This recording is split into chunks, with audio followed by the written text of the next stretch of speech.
Students, today we will discuss about the possessive form of nouns. The possessive form of a noun is used to show that someone owns something. For example, this is Nikki's sunglass. This is Tom's musical instrument. This is Natasha's hat. In these examples, we can see that a noun can show what it owns or possesses. We add an apostrophe and s to the noun to show the ownership or possession. For example, Ram's pen, Rekha's watch, the gardener's rusted tools. So, we can define a possessive noun as a noun that denotes possession, ownership or belongingness. Now, we will discuss about the rules of forming possessive form of nouns using an apostrophe. Rule number 1.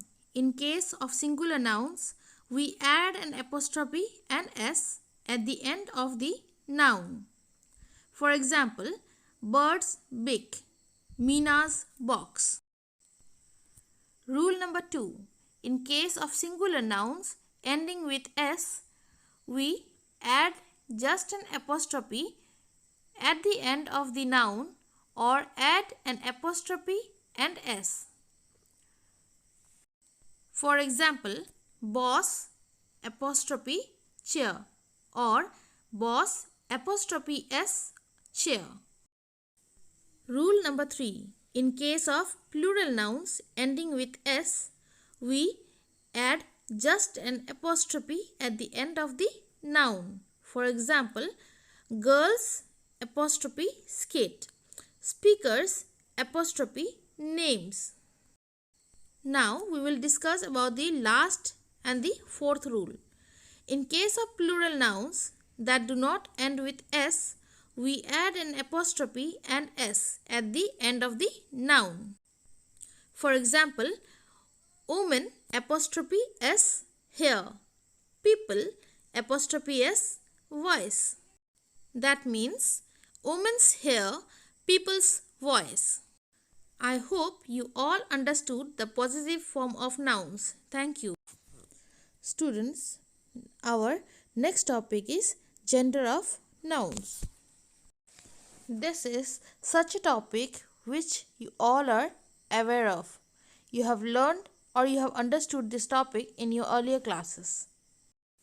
Now, let's recall what do we mean by gender of the noun. Some nouns that refer to people and animals change their form or word to show whether the noun is masculine or feminine. This is called gender of noun. Now, there are 4 kinds of gender: feminine, masculine, common and neuter. Feminine genders are nouns that refers to a female. For example, mother, hen, princess, tigress, etc. The noun that refer to a male is said to be of the masculine gender. For example, father, prince, tiger, rooster, etc. A noun that can be used to refer both feminine and masculine gender is said to be of the common gender. For example, friend, student, artist, etc. Neuter gender. A noun that can be a name of a living thing, non-living thing and cannot be classified as masculine or feminine is said to be of neuter gender. For example, computer, table, air, road, etc. I hope this video helped you to recall what gender of noun is. In our next class, we will learn or we will understand how to form genders. Students, the topic we will discuss today is singular and plural nouns. First of all, let's see the definition of singular noun, and then let's see the definition of plural noun. A singular noun refers to only one person, place, idea or thing, but a plural noun refers to more than one person, place, idea or thing.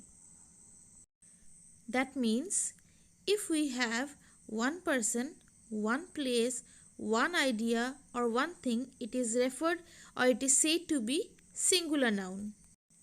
And if we have more than one person, more than one place, more than one idea or more than one thing, then it is known to be a plural noun.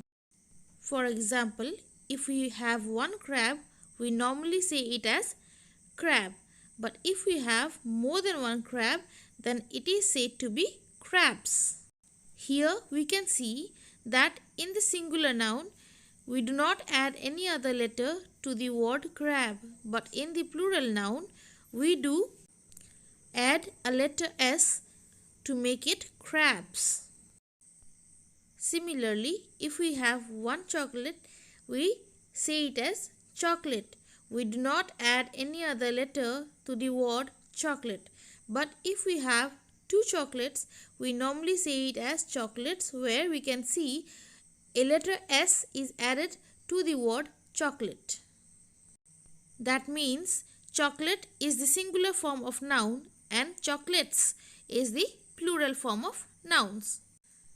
Now we must know that we can form plural nouns from singular nouns, and there are some rules to be followed while we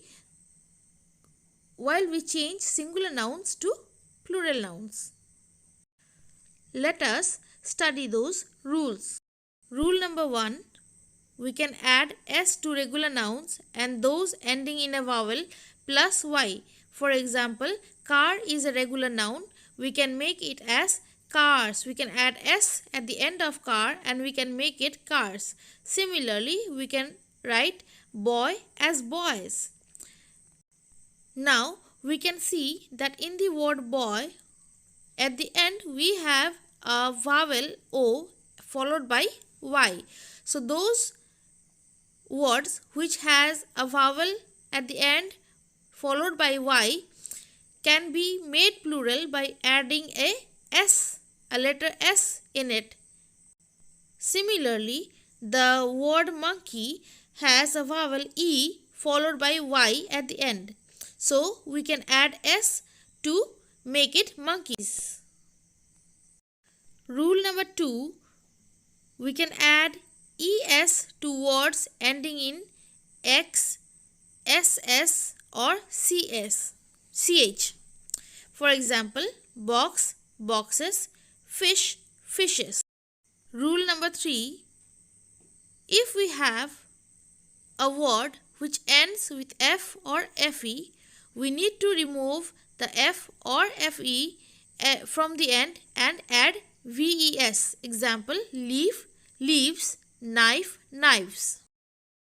Rule number 4. If we have any word which ends with Y, we need to remove the letter Y and add IES in place of it. For example, baby, babies, party, parties. Rule number 5. Add S to nouns ending in O. That means the words that end with the letter O, we need to add a letter S to it to make it plural. For example, video, videos, tattoo, tattoos. Rule number 6. We need to add ES to nouns ending in a consonant plus O. That means those words which end with a consonant followed by O, we must add ES to it to make it plural. For example, hero, heroes, echo, echoes. Rule number 7. Irregular nouns change spelling or word. That means some words change totally to become a plural form. For example, man, men, tooth, teeth. And the last rule, that means rule number 8, some words does not change its form. For example, ship, deer, series. So some words here we can understand that some of the nouns do not change its form, do not change to the plural form. I hope everybody is clear with today's topic.